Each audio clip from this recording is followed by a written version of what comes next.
अस्सलाम वालेकुम students, I hope you are fine.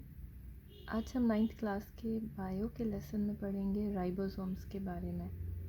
ये chapter number 4 cell and tissue और इसका टॉपिक 4.2.5 सेल ऑर्गेनल्स। पहले हमने न्यूक्लियस के बारे में पढ़ा था, आज का टॉपिक है राइबोसोम्स। राइबोसोम्स बहुत छोटे और ग्रैनुलर स्ट्रक्चर्स होते हैं, दानों की शक्ल के स्ट्रक्चर्स होते हैं जो कि साइटोप्लाज्म में प्रेजेंट होते हैं। लेकिन ये बनते कहाँ पर हैं, ये हमने न्यूक्लियस वाले टॉपिक में भी पढ़ा था कि ये न्यूक्लियोलस के अंदर बनते हैं।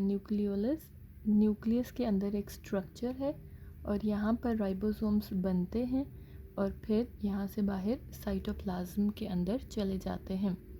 तो राइबोसोम्स न्यूक्लियोलस के अंदर फॉर्म होते हैं और फिर साइटोप्लाज्म में जाकर प्रोटीन सिंथेसिस में हेल्प करते हैं, जो इनका फंक्शन है। राइबोसोम्स खुद प्रोटीन्स और राइबोसोमल आरएनए से मिलकर बने होते हैं और इन दोनों की प्रोपोर्शन सेम होती है। ऑलमोस्ट 50% प्रोटीन्स मिलते हैं 50% राइबोसोमल आरएनए के साथ और राइबोसोम्स बनाते हैं। ये राइबोसोमल आरएनए न्यूक्लियोलस के अंदर प्रेजेंट होता है। अच्छा, उसके बाद हम देखते हैं कि राइबोसोम्स साइटोप्लाज्म में किस शक्ल में प्रेजेंट होते हैं। तो इनके दो तरीके होते हैं, या तो they are floating free in the cytoplasm, जैसे कि ये आप देख सकते हैं, ये फ्री राइबोसोम्स हैं।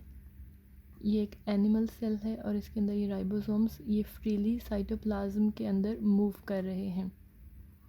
और इनका दूसरा जिस तरह ये प्रेजेंट होते हैं वो एंडोप्लाज्मिक रेटिकुलम के ऊपर अटैच हुए होते हैं और उसको हम कहते हैं रफ एंडोप्लाज्मिक रेटिकुलम, क्योंकि ये छोटे छोटे ग्रैन्यूल्स होते हैं, दाने होते हैं।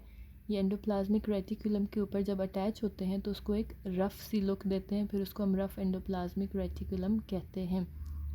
तो ribosomes they are either floating freely in the cytoplasm or they are attached to the endoplasmic reticulum, which is called rough endoplasmic reticulum.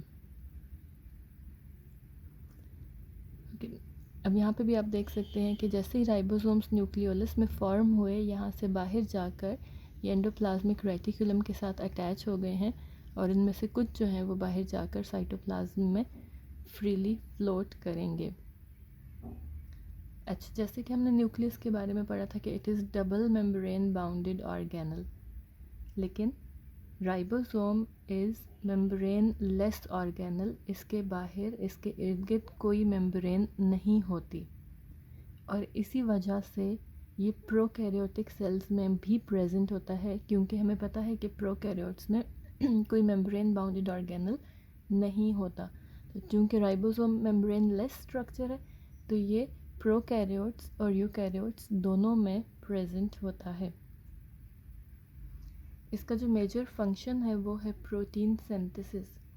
हमारे बॉडी में जहाँ पर प्रोटीन्स की ज़्यादा ज़रूरत होगी वहाँ पर राइबोसोम्स की क्वांटिटी भी ज़्यादा होगी ताकि वो वहाँ पर ज़्यादा प्रोटीन्स बना सकें। ये प्रोटीन सिंथेसिस का अगर आपको एक बेसिक आइडिया है,